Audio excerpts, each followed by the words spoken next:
Hello students, welcome to science institute. आज हम most important equation करने वाले हैं। मैंने कल बताया था आपको मोस्ट इम्पोर्टेंट इक्वेशन है भाई क्लॉसियस मोसोटी समीकरण, क्लॉसियस मोसोटी इक्वेशन सबसे मोस्ट इम्पोर्टेंट है भाई इस टॉपिक या इस पार्ट की बोलूं मैं। सबसे मोस्ट इम्पोर्टेंट कल हमने पोलराइजेबिलिटी को स्टार्ट किया था। अलग अलग तरह की हमने पोलराइजेबिलिटी देखी, उसमें अलग अलग तरह के हमने टर्म इंट्रोड्यूस की थी। और आज बात करेंगे हम क्लॉसियस मोसोटी समीकरण पर। इसके अंदर देखो एक टर्म काम आएगी, वो क्या टर्म है भाई? हमारे पीएम काम आएगा। अब पीएम क्या चीज है, पहले हमें इसे समझना पड़ेगा। इसे समझने के बाद हम बढ़ेंगे क्लॉसियस मोसोटी समीकरण की तरफ। तो पीएम को कहा जाता है मोलर ध्रुवण। हमने अलग अलग तरह के पोलराइजेशन पढ़े थे कल, अलग अलग तरह के ध्रुवण पढ़े थे, जिसमें से एटॉमिक पोलराइजेशन था, इलेक्ट्रॉनिक पोलराइजेशन था। है?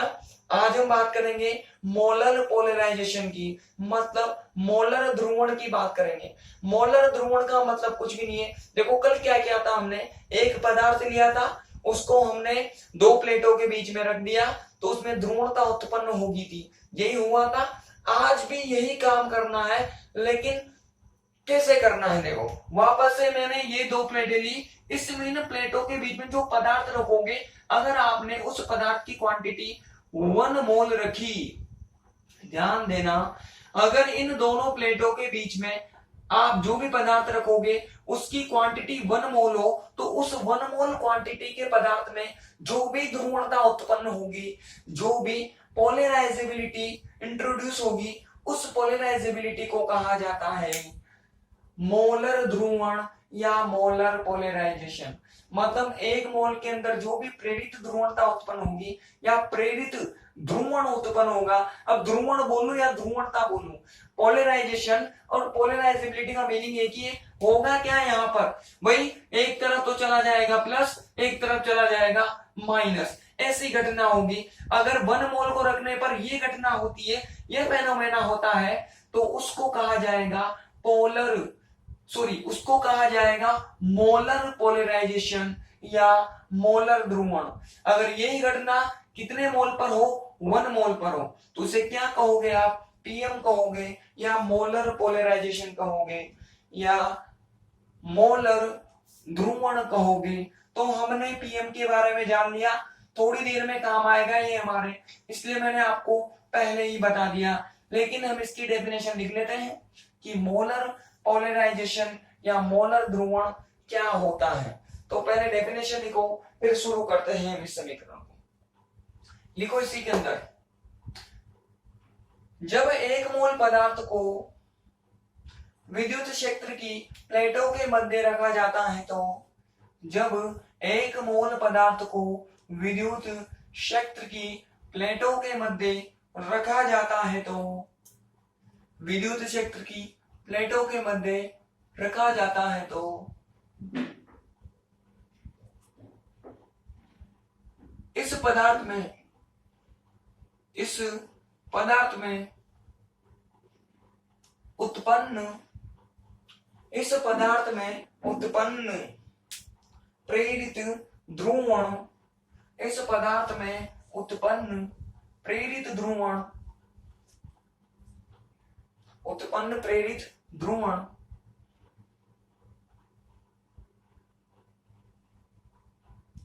उत्पन्न प्रेरित ध्रुवण मोलर ध्रुवण कहलाता है।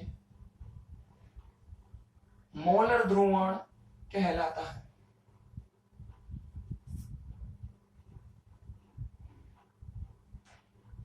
मोलर ध्रुवण कहलाता है। ठीक, आ गई बात समझ में?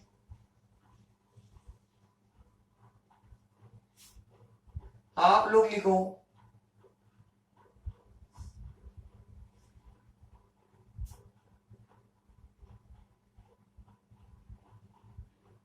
when 1 mole of compound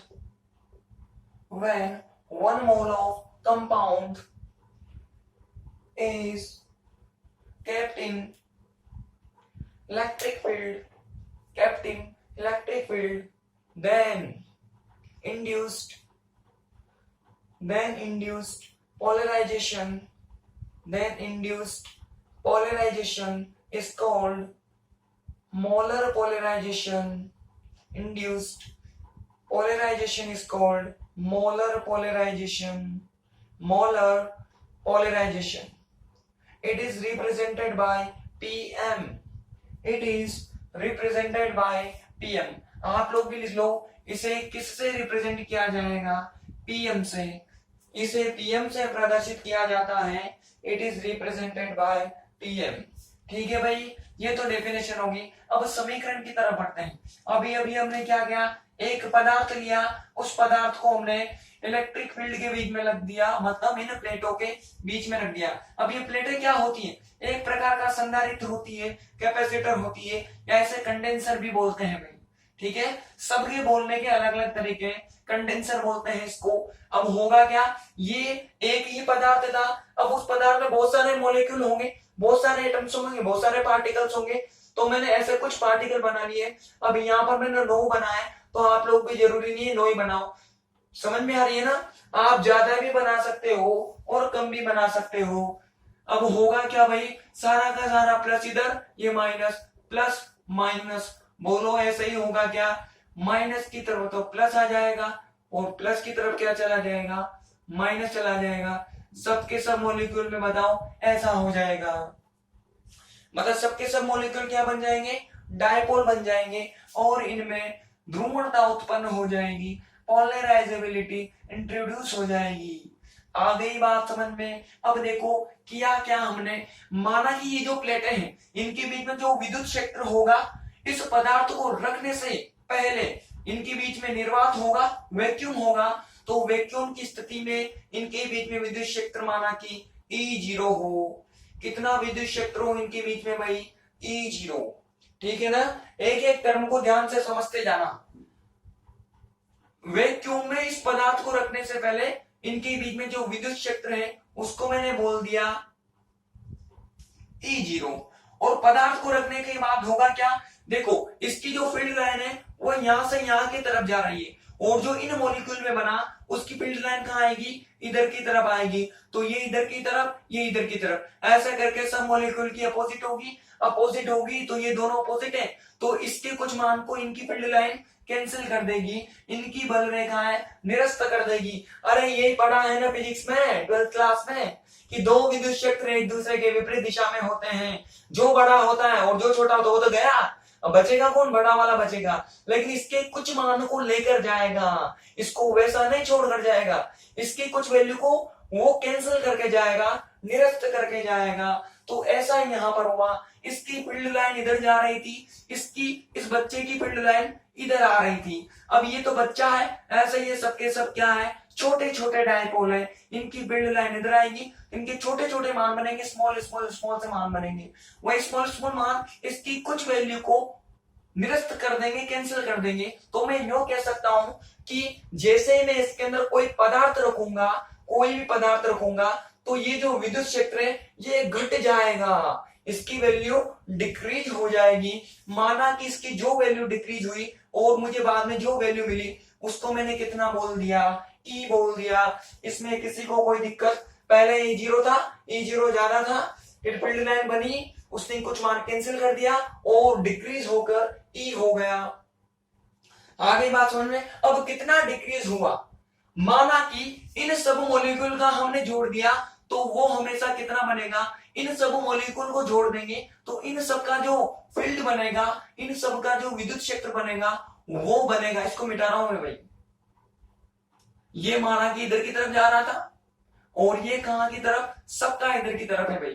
ठीक, E बन गया। इन सब का अगर आप इलेक्ट्रिक फील्ड जोड़ोगे, सबका विद्युत क्षेत्र जोड़ दोगे तो आपको कितना मिलेगा? वो 4 पाई I मिलेगा।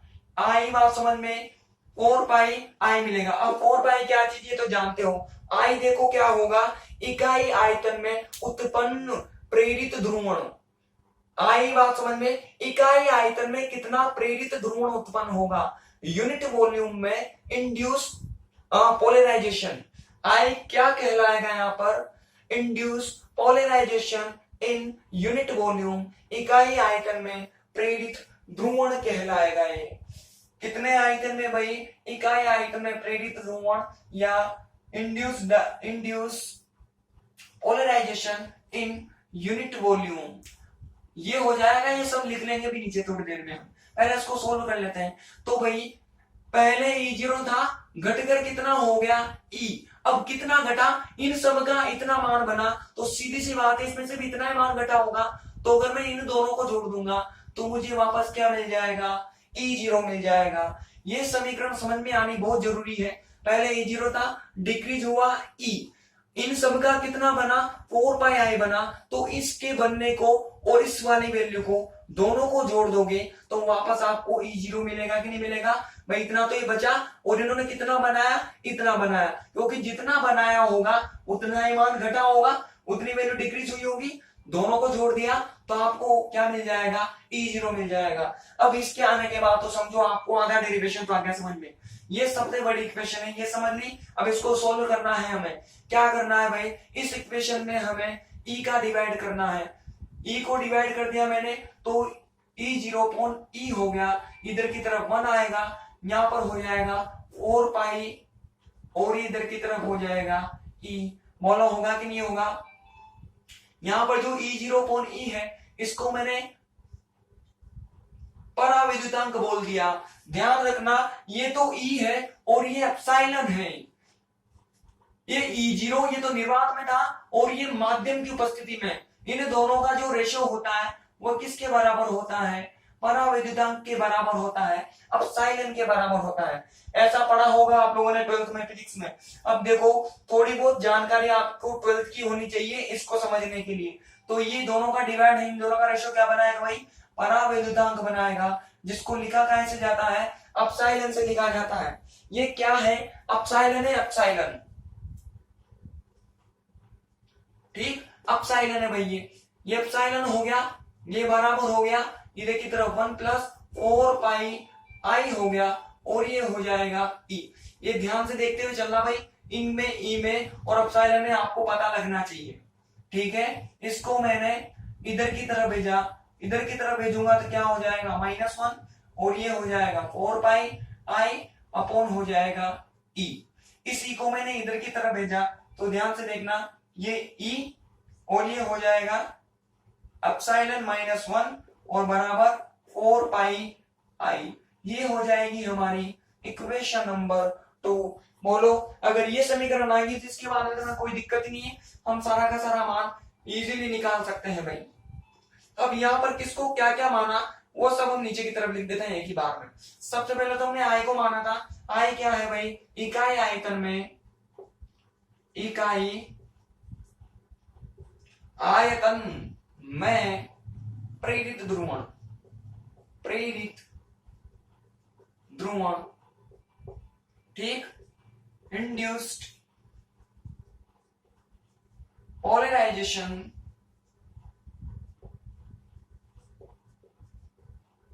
इन unit volume,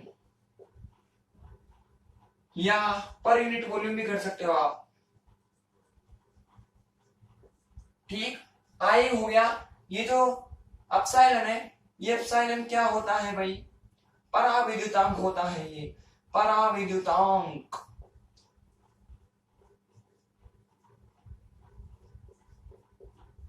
dielectric constant, dielectric constant, ठीक है। इसकी वैल्यू कितनी होती है वो भी हम इधर की तरफ लिख देते हैं। देखो भाई इस एप्सिलॉन का जो मान होगा वो क्या होता है, E0 अपॉन E होता है। ये इसका मान हो गया। हम कहां पर पहुंच गए, इक्वेशन नंबर 2 पर पहुंच गए। अब देखो आगे बढ़ते हैं इक्वेशन नंबर 2 के बाद में। अब देखो आगे क्या किया हमने, माना कि इकाई आयतन में अणुओं की संख्या कितनी हो, n हो। आगे बात हो, पहली समझने वाली चीज तो ये थी, अब दूसरी समझने वाली चीज वापस आ गई। ये आई है, ये क्या है, इकाई आयतन में प्रेरित ध्रुवण है, induced polarisation in unit volume है। और जो ये n है इसको मैंने क्या माना, इकाई आयतन में उपस्थित अणुओं की संख्या, number of molecules in per unit volume. एक यूनिट वॉल्यूम में कितने नंबर ऑफ मॉलिक्यूल हैं वो मैंने n मान लिए। किसी भी एक मॉलिक्यूल में, किसी एक अणु में जो प्रेरित ध्रुवण है, जो प्रेरित द्विध्रुव आघूर्ण है, प्रेरित द्विध्रुव आघूर्ण बोल दूं या प्रेरित ध्रुवण बोल दूं, दोनों का मीनिंग एक ही है। आपको समझ में आ गया होगा। प्रेरित द्विध्रुव आघूर्ण का मतलब ही वही है कि उसमें प्लस माइनस अलग हो जाएगा। अगर मैं ध्रुवण बोलूंगा तो उसका भी मतलब एक ही होगा। तो आप इंड्यूस्ड डायपोल मोमेंट बोल दो या प्रेरित पोलराइजेशन बोल दो, दोनों का मीनिंग एक ही है। लेकिन किसी भी एक अणु में प्रेरित द्विध्रुव आघूर्ण माना कि कितना हो, म्यू आई हो। बोलो, हमने कल इतना ही लिखा था।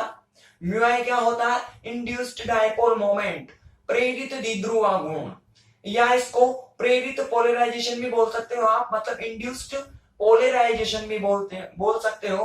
प्रेरित द्विध्रुव मतलब प्रेरित ध्रुवण भी बोल सकते हो। टर्म मिली मिली है भाई, ध्यान रखना थोड़ा सा। तो मैंने किसका माना? एक अणु का माना। इकाई आयतन में अणुओं की संख्या कितनी हो? n हो। ठीक है, अगर मैं इन दोनों को मल्टीप्लाई कर दूंगा तो मुझे क्या मिल जाएगा? I मिल जाएगा। बोलो, मिलेगा कि नहीं मिलेगा? एक बार और समझते हैं I क्या है, पहले ये पता होना बहुत जरूरी है।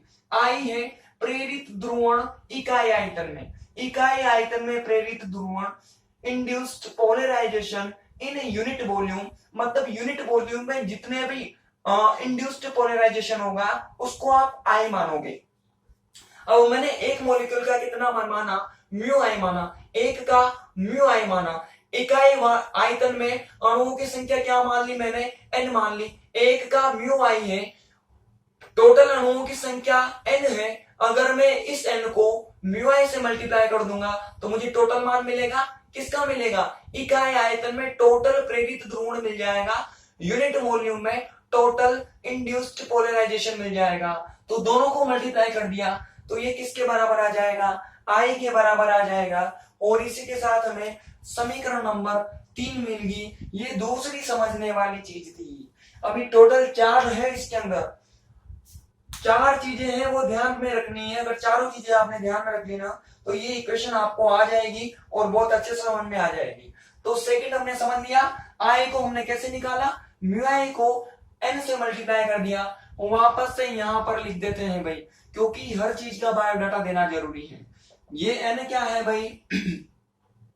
इकाई आयतन में अणुओं की संख्या, इकाई आयतन में अणुओं की संख्या।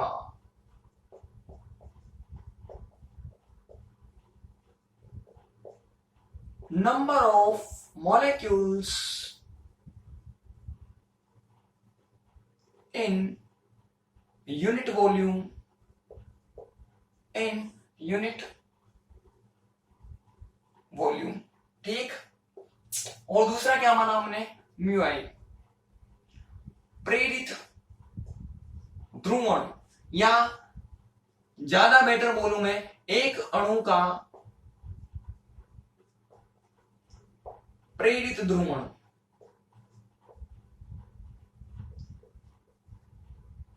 या आप इसको प्रेरित द्विध्रुव आघूर्ण भी बोल सकते हो। कल बोला था हमने सबके सब एक ही है, द्विध्रुव आघूर्ण। तो आपको कंफ्यूज नहीं होना है भाई, इन सारी टर्म से कंफ्यूज नहीं होना है। ये सब की सब एक है, इंड्यूस्ड पोलराइजेशन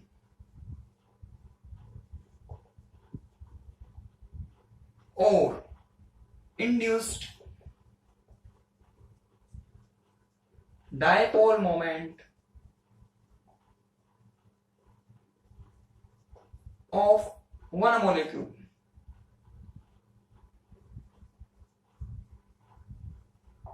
ठीक, बायोडाटा हो गया। बायोडाटा होने के बाद में आगे बढ़ते हैं। तो आई बराबर क्या निकालना है हमने? म्यू आई बराबर n होता है। अब हमने कल ही पढ़ा है कि म्यू आई जो होता है वो किस किस के बराबर होता है भाई? वो बराबर होता है अल्फा डी इंटू एफ के। बोलो, एफ क्या होती है? स्ट्रेंथ ऑफ इलेक्ट्रिक फील्ड, विद्युत क्षेत्र की तीव्रता।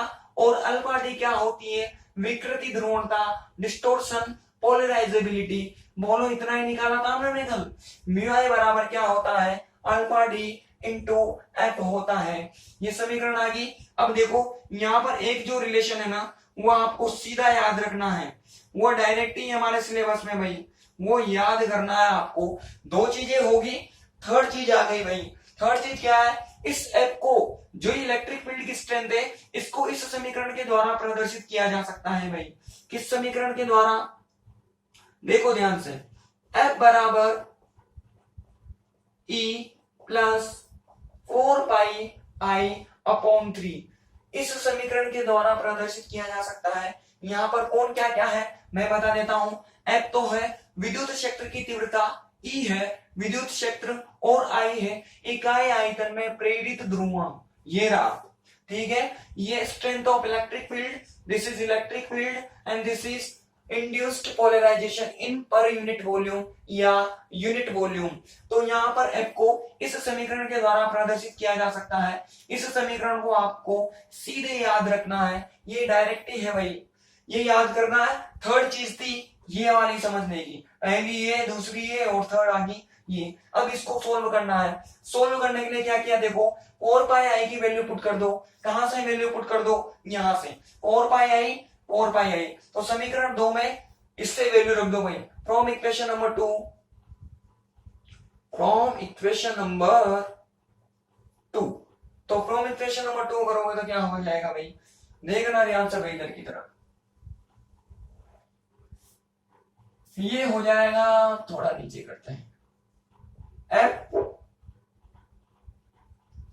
ठीक, ये हो जाएगा ई तो एज इट इज है, प्लस 4πi कितना हो गया भाई, ई एप्सिलॉन -1,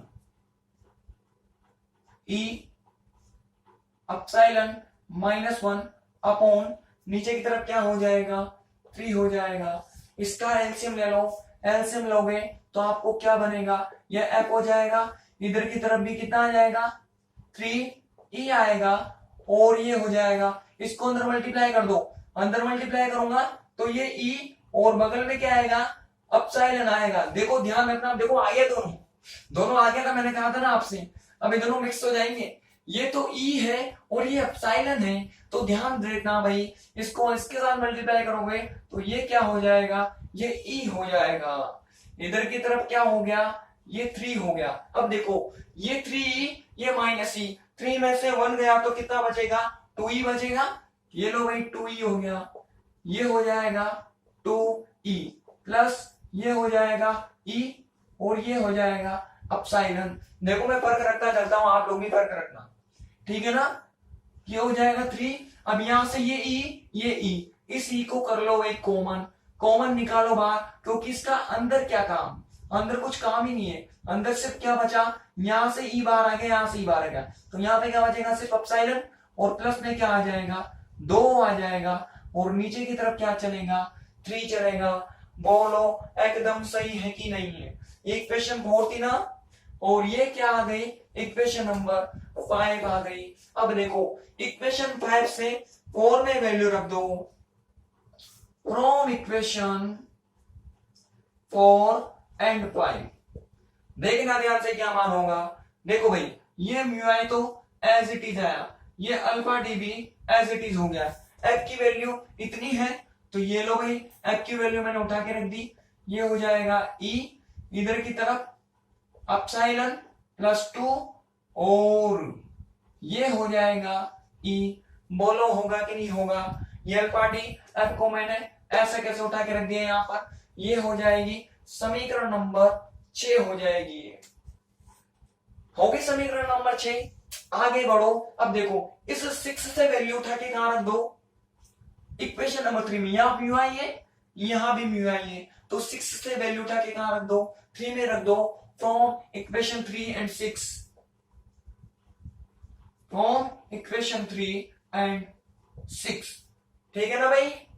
रखो तो आई बराबर क्या हो जाएगा, आई बराबर ये म्यू आई रखना है हमें, तो ये लो भाई, ये अल्फा डी, ये ई, ये हो जाएगा एप्सिलॉन +2 और पीछे की तरफ क्या होगा, एन, स्मॉल एन हो जाएगा और नीचे की तरफ क्या चलेगा, 3 चलेगा। बोलो चल रहा है कि नहीं चल रहा, चल रहा है ना, चलने दो। अच्छे तरीके से चलने दो इसको। ये हो जाएगा इक्वेशन नंबर 7। हो गया 7 भाई। अब 7 से मान उठा के कहां रख दो, इक्वेशन नंबर 2 में। ये देखो आई है और यहां पर भी क्या आ गया, आई आ गया, तो 2 में वैल्यू रख दो 7 से। तो फ्रॉम इक्वेशन 2 एंड 7 देखना ध्यान से क्या बनेगा। ये तो एज इट इज रहेगा, ये हो जाएगा ई, ये हो जाएगा अपसाइलन -1 इक्वल, ठीक है 4 पाई, ये लो भाई 4 पाई, 4 पाई अपॉन 3 कर दिया मैंने। देखो 4 पाई अकेला अच्छा नहीं लगता, इस 3 को लेकर आओ, अच्छा लगेगा आपको देखने से, ठीक है ना। ये हो जाएगा, उसके बाद में क्या कर दिया हमने, ये हो जाएगा अल्फा डी, ठीक। उसके बाद में ये वैल्यू ऐसे कैसे लिख दी मैंने, ये हो जाएगा ई और ये अपसाइलन +2 और ये क्या हो जाएगा एन हो जाएगा। बोलो किसी को कोई दिक्कत? ये देखो 4 पाई ऐसा कैसा ही है और ये सारी वैल्यू ऐसी कैसी, बस मैंने 3 को क्या कर दिया, इधर की तरफ कर दिया भाई, इधर की तरफ कर दिया मैंने 3 को। अब इसमें तो नहीं होगा मेरे ख्याल से काम,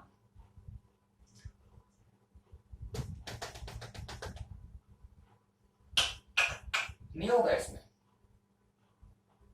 अगली बार ही करेंगे, ठीक। यहां तक कर लिया हमने।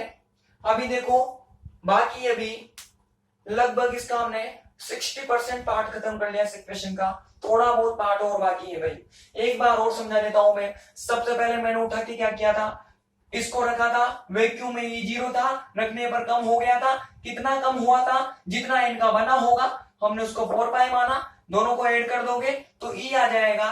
फिर सोल्व कर दिया, इन दोनों का रेशो अपसाइलन होता है, जिसको आप परावैद्युतांक बोलते हो, डाइलेक्ट्रिक कांस्टेंट बोलते हो। ये तो सोल्व किया हमने, कुछ नहीं किया, इधर की तरफ आ गया।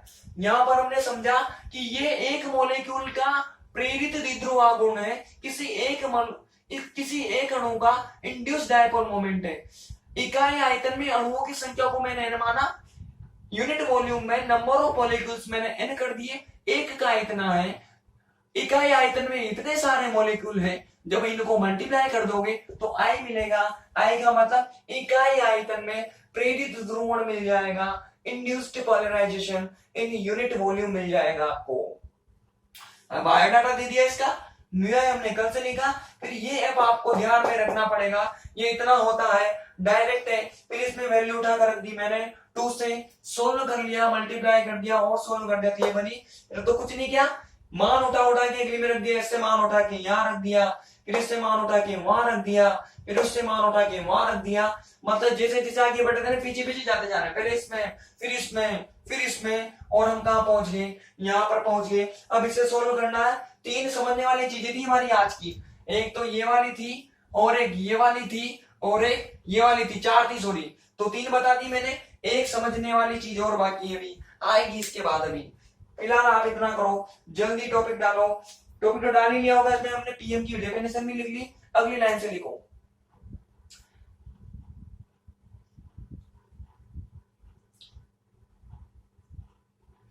लिखो भाई, माना कि कंडेंसर, इसको कंडेंसर बोलते हैं, मैं प्लेटों को संधारित्र बोल दो, कंडेंसर बोल दो, कुछ भी बोल दो, लेकिन बोल दो बस। कंडेंसर की प्लेटों के मध्य निर्वात स्थिति में विद्युत क्षेत्र E0 है। निर्वात स्थिति में विद्युत क्षेत्र E0 है, E0 है। जब इसमें पदार्थ को रखा जाता है तो, जब इसमें पदार्थ को रखा जाता है तो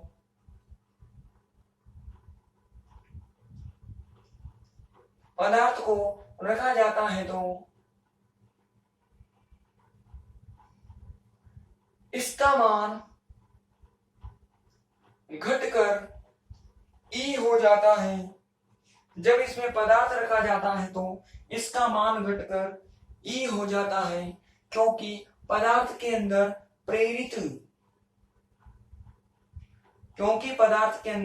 प्रेरित ध्रुवण उत्पन्न हो जाता है, प्रेरित ध्रुवण उत्पन्न हो जाता है, प्रेरित ध्रुवण उत्पन्न हो जाता है। तब E0 तथा E के लिए निम्न संबंध लिखा जा सकता है। E0 तथा E के लिए निम्न संबंध लिखा जा सकता है। निम्न संबंध लिखा जा सकता है। कर लो आप, कहां तक करना है आपको? यहां तक, यहां तक, यहां तक, पूरा यहां तक। इक्वेशन नंबर 4 पर आ जाओ फटाफट, जल्दी आ जाओ, टाइम मत लगाओ, 4 पर आ जाओ जल्दी। डायग्राम बनाओ और 4 पर आ जाओ। आप लोग लिखो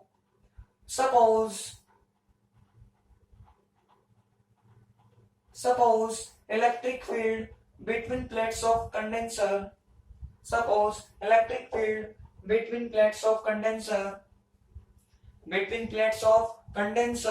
is E0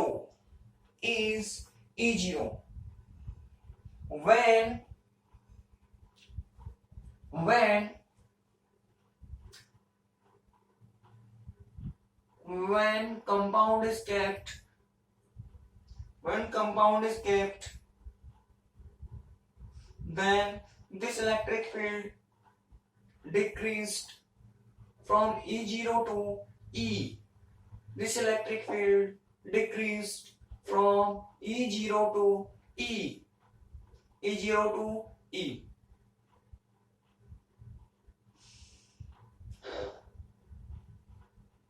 Due to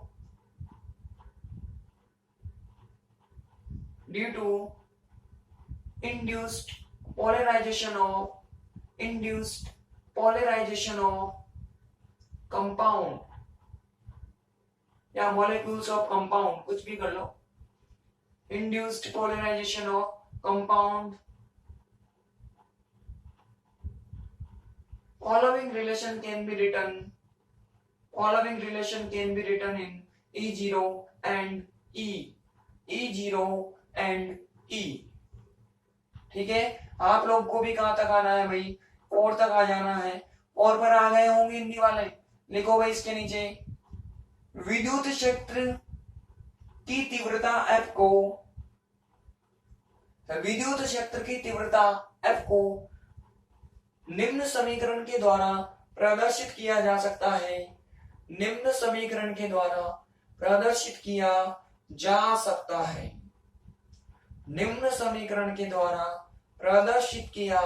जा सकता है। अब यहां से लेकर के पूरा कंप्लीट कर लो, यहां तक कर लो, जल्दी कर लो, फटाफट कर लो। आप लोग भी लिखो, और तक आगे होंगे। आना कैसे है ना पता है ना, वीडियो पॉज करके स्क्रीनशॉट लेके, जो भी तरीका आपको पसंद आए लिखो 4 के नीचे। Strength of electric field bracket में लिखो F, और ये F कौन सा है भाई? कैपिटल F है, कैपिटल F, कल भी आया था ये। Strength of electric field can be written by following equation.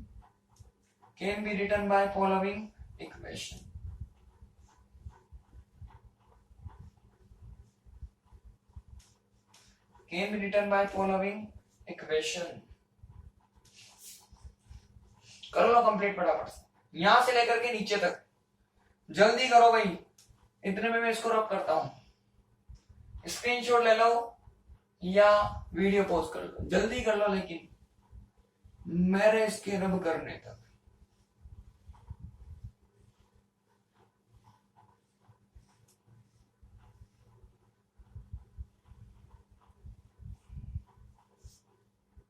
हो गया होगा आपका? ठीक, आ जाओ भाई, मोड पर आ जाओ। कर लिया होगा आपने सबने, यहां तक कर लिया होगा भाई। अब देखो यहां पर आने के बाद क्या करना है हमें, उसे सोल्व करना है भाई। ये है ना, इस वैल्यू को मैंने इधर भेजा, ये जो वैल्यू है इसको मैंने इधर भेजा। ध्यान से देखो, ये ई है, ये ई है, ये दोनों ई आपस में कैंसिल हो गए। ये एप्सिलॉन -1 बचा, ये लिखा मैंने एप्सिलॉन -1 अपोर में, ये भी क्या है एप्सिलॉन। तो एप्सिलॉन को एक तरफ लेके आ जाओ, तो एप्सिलॉन +2 को मैं नीचे लेकर आ गया। ठीक है, ये नीचे की तरफ हो गया भाई, ये भी एप्सिलॉन ही है और ये भी एप्सिलॉन ही है, ध्यान रखना दोनों के दोनों क्या है, एप्सिलॉन है, एप्सिलॉन। ठीक, दोनों के दोनों एप्सिलॉन है। इधर की तरफ क्या बचा, 4 पाई/3 ई गया अब यहां से, अब ई का चक्कर ही खत्म हमारे, फिर क्या बचेगा अल्फा डी और एन बचेगा भाई, ये हो जाएगा अल्फा डी और बगल में क्या हो जाएगा मल्टीप्लाई में ये एन हो जाएगा, इसको इसके साथ में संबंध देना अलग है। वो इक्वेशन नंबर कौन सी होगी, 7 के बाद में कौन सी आएगी भाई, 8 आएगी, ये इक्वेशन नंबर 8। अब अगली समझने की चीज आई, हमें इस एन का मान निकालना है। हमें पता है एन क्या होता है, इकाई आयतन में अणुओं की संख्या, number of molecules in per unit volume, इकाई आयतन में अणुओं की संख्या होती है, वो हमें निकालनी है भाई। देखो कैसे निकालेंगे हम, देखना ध्यान से भाई, ध्यान से देखना। माना कि पदार्थ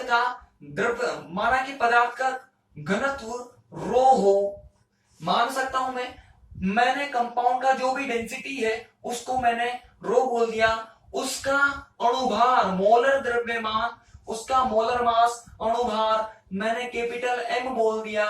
आई बात समझ में। अब आपको पता है इस मोलर द्रव्यमान में टोटल नंबर ऑफ मॉलिक्यूल्स कितने होंगे भाई, आओगा ध्रुव संख्या के बराबर, मतलब कैपिटल एन मॉलिक्यूल्स होंगे, किसी की 1 मोल मात्रा मतलब कैपिटल एम, कैपिटल एम में कितने नंबर ऑफ मॉलिक्यूल्स उसकी अवोगाद्रो संख्या के बराबर होंगे।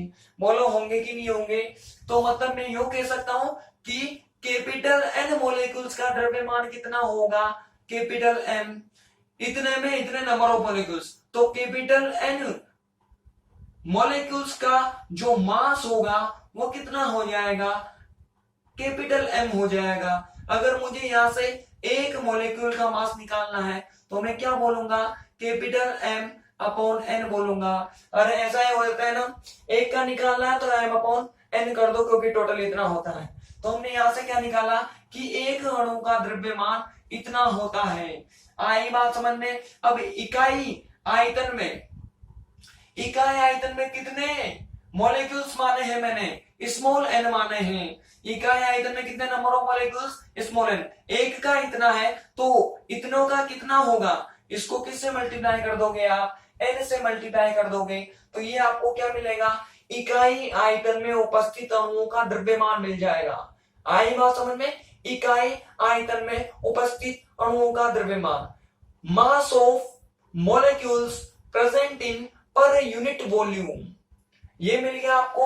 अब यहां से घनत्व बराबर क्या होता है, घनत्व बराबर होता है क्या, द्रव्यमान, मतलब ऊपर की तरफ तो मास आता है और नीचे की तरफ क्या होता है भाई, वॉल्यूम आता है। यही आता है ना भाई इसके अंदर। तो यहां से रो बराबर क्या हो जाएगा, मास कितना निकल कर आया, कैपिटल एम और स्मॉल एन, और नीचे की तरफ क्या हो जाएगा, कैपिटल एन हो जाएगा। ये तो मैंने क्या माना है, द्रव्यमान माना है। अभी तक मैंने किसकी वैल्यू पुट की है, इसकी वैल्यू पुट किया। मैं और बेटर तरीके से लिखूं ना, तो ये लो मैंने ऐसे कर दिया, ये रो हो गया, ये हो जाएगा कैपिटल एम, ये एन, और नीचे की तरफ क्या हो गया, एन हो गया। अब हमें किसकी वैल्यू पुट करनी है, वॉल्यूम की वैल्यू पुट करनी है। अब ध्यान देना, ये हमने क्या निकाला, इकाई आयतन में उपस्थित अणुओं का द्रव्यमान, mass of molecules in per unit volume, कितने आयतन में, इकाई आयतन में, मतलब यहां से जो वॉल्यूम होगा, वॉल्यूम का मान कितना होगा, 1 होगा, 1। तो नीचे की तरफ क्या रखोगे आप, 1 रखोगे। तो बताओ रो का मान निकल कर आया कि नहीं आया। ये चौथी समझने की चीज थी। ये चारों चीजें आपको समझ में आ गई ना, तो समझ लो क्लासेस मोचोटी समीकरण आपको आ गई। नींद में भी लिख दोगे, नींद में भी, ठीक है ना। एक बार और समझा रहा हूं, देखो मैं, माना कि किसी पदार्थ की डेंसिटी रो हो, उसका मोलर द्रव्यमान, मोलर मास m हो, कैपिटल M, उसमें कितने नंबर ऑफ मॉलिक्यूल होते हैं, अवोगाद्रो संख्या के बराबर। मतलब n मॉलिक्यूल का जो मास होगा वो कैपिटल M होगा। एक का निकालना था, हम अपॉन n कर दिया। अब देखो n क्या होता है, इकाई आयतन में उपस्थित अणुओं की संख्या, number of molecules in per unit volume. तो मुझे एक का इतना है, इनका निकालना, तो क्या करना पड़ेगा, मल्टीप्लाई करना पड़ेगा। जब मैंने इसको देखा कि ये क्या चीज आया मेरे पास, तो मैंने जाना कि ये इकाई आयतन में उपस्थित अणुओं का द्रव्यमान आया है, मतलब mass of molecules in per unit volume आया है। तो मैंने घनत्व का फॉर्मूला लगाया, मास अपॉन वॉल्यूम होता है, ऊपर की तरफ मास रखा, तो मैंने आयतन का मान देखा, भाई आयतन कितना होना चाहिए, वॉल्यूम कितना होगा।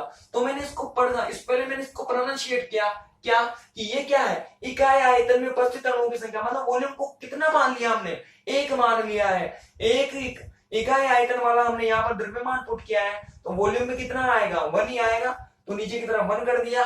अब यहाँ से n निकालने में बड़ी दिक्कत होगी, क्या हमें क्या निकालना है, n निकालना है, n निकालना है, तो निकाल लो भाई। मतलब इसको मैं, ये तो समझने के लिए था, इसको मैं सीधा क्या कर सकता हूं, ये कर सकता हूं भाई, इसको मैं ऐसे कर दूं, किसी को कोई दिक्कत। अब यहां से n निकाल लो भाई, स्मॉल n निकालोगे ना तो क्या हो जाएगा, इसको मैंने इधर की तरफ ट्रांसफर कर दिया और अपॉन में क्या हो जाएगा, m हो जाएगा। समीकरण नंबर क्या हो गई, 9 होगी। देखो ये इधर की तरफ, ये इधर की तरफ, और क्या आ गई, इक्वेशन नंबर 9 आ गई। अब यहां से 9 से मान 8 में पुट कर दो, अब बस खत्म समीकरण हमारी। Equation 8 and 9, from equation 8 and 9 समीकरण 8,9 से, ठीक है ना। कर दो भैया, आगे क्या हो जाएगा, 8,9 करोगे, देखो ये तो ऐसा कैसे चल रहा है, ये -1 इधर की तरफ भी क्या हो गया, +2 बराबर ये हो जाएगा 4π/3, ये हो जाएगा अल्फा डी हो गया। n का मान यहां से पुट करो भाई, ये हो जाएगा n, ये रो, और क्या हो जाएगा नीचे की तरफ कैपिटल M हो जाएगा। थोड़ा सा रीअरेंज करो, अच्छा नहीं लग रहा है देखने में। ये -1 था इधर की तरफ, ये +2 था, ये फर्क रखना भाई, बार बार मैं इस चीज पे जोर दे रहा हूं। इसको इधर भेजो, m को मैंने इधर भेजा तो ऊपर की तरफ जाएगा, रो को मैंने नीचे भेजा तो इधर की तरफ आएगा, ये यहां पर और ये यहां पर आ गया, ये बराबर इधर की तरफ क्या बचा 4π/3, और ये क्या हो जाएगा n अल्फा डी। बोलो होगा कि नहीं होगा, देखो ये उधर चला गया, इधर चला गया, यहां से n बचा, ये इस n को मैंने इसके साथ कर दिया, ये लो इसके साथ कर देते, बढ़िया, ये लो 4πn, और बगल में क्या हो गया भाई, अल्फा डी हो गया, अल्फा डी हो गया, ठीक है भाई। यहाँ पर जो ये है ना, ये इसको कहा जाता है मोलर ध्रुवण, इसको क्या कहा जाता है, मोलर ध्रुवण, पीएम बोला जाता है। तो पीएम बराबर क्या हो जाएगा, इसको मैंने पीएम बोल दिया, तो पीएम बराबर क्या हो जाएगा 4π/3, और ये n, और ये हो गया अल्फा डी। आई बात समझ में, ये होगी क्वेश्चन नंबर 10, और ये होगी क्वेश्चन नंबर 11। और वेयर हमने किया क्या, जो पीएम था उस पीएम को मैंने क्या माना है, एप्सिलॉन -1, और ये एप्सिलॉन +2, और ये क्या हो गया इधर की तरफ m/ρ। ये होगी हमारी इक्वेशन नंबर 12। बस यहां से हमारा डेरिवेशन खत्म, ये आया था, इसको मैंने क्या बोला, ये लिख दिया मैं। जो ये समीकरण आई इक्वेशन नंबर 11, इस इक्वेशन 11 को कहा जाता है क्लासियस-मोसोटी समीकरण। ये जो समीकरण 11 है, देखो बच्ची सी समीकरण आई है, बच्ची सी, लेकिन डेरिवेशन कितना लंबा सा आया है। इतने लंबे डेरिवेशन के बाद में गिरकर आई है पीएम, तो पीएम बराबर क्या होगा 4πn अल्फा डी/3। इक्वेशन 11 को कहा जाता है क्लासियस-मोसोटी इक्वेशन, जहां पर पीएम का मान कितना होगा, इसका इतना मान, एप्सिलॉन -1/एप्सिलॉन +2 डॉट m/ρ हो जाएगा भाई। आई बात समझ में, जल्दी करो, यहां तक कर लिया होगा आपने, नीचे आती इक्वेशन ऐड करो फटाफट, और लिखो अगली लाइन से, लिखो, कर लिया होगा ऐड तक, लिखो अगली लाइन से। माना कि पदार्थ का मोलर द्रव्यमान कैपिटल M, पदार्थ का मोलर द्रव्यमान कैपिटल M तथा घनत्व रो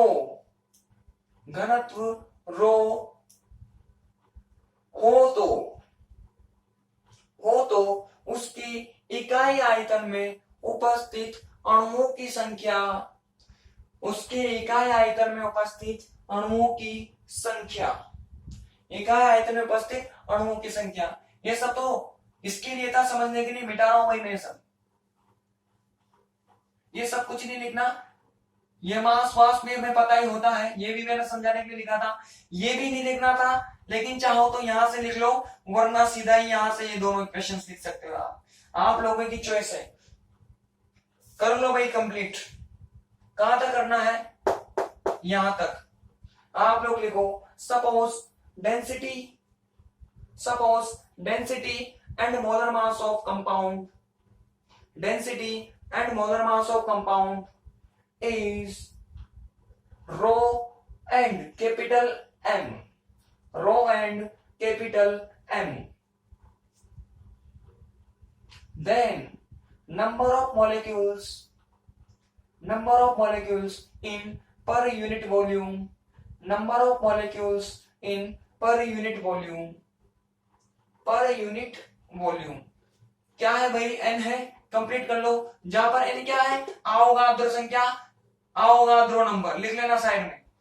कंप्लीट कर लो पूरा। कहां तक कर लो? इक्वेशन 12 तक कर लो जल्दी। हिंदी वाले बच्चों ने कर लिया होगा इक्वेशन 12 तक। लिखो इसके नीचे समीकरण 11 क्लासियस-मोसोटी समीकरण कहलाती है। समीकरण 11 क्लासियस-मोसोटी समीकरण कहलाती है। क्लासियस-मोसोटी समीकरण कहलाती है, जो कि मोलर ध्रुवण का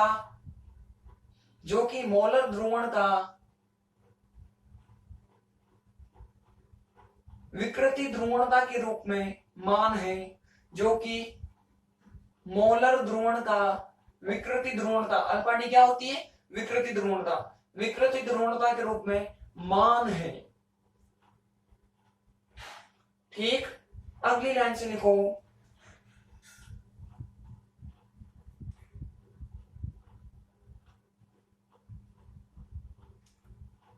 समीकरण 12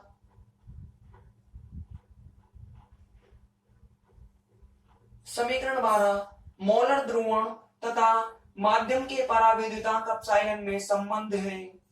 समीकरण 12 माध्यम के परावैद्युतांक तथा मोलर ध्रुवण पीएम में संबंध है।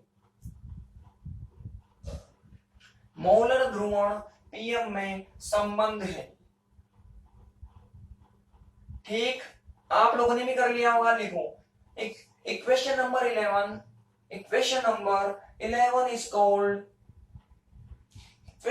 11 is called Clausius या Clausius-Mosotti equation। Clausius-Mosotti equation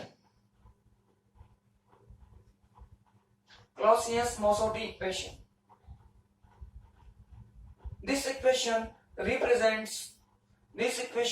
represents value of molar polarization in terms of distortion polarizability,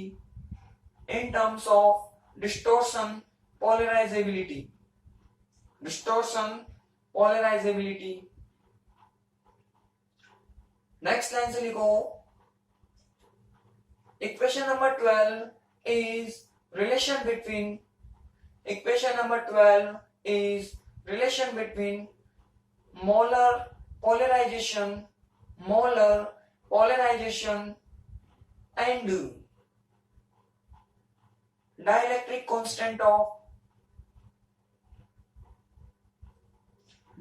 constant of medium। molar polarization and dielectric constant of medium। ठीक है भाई, इसी के साथ हमारी क्लासियस-मोसोटी इक्वेशन कंप्लीट हुई। बहुत बड़ा डेरिवेशन था। अब यहां से इक्वेशन 3 तरह से आ सकता है।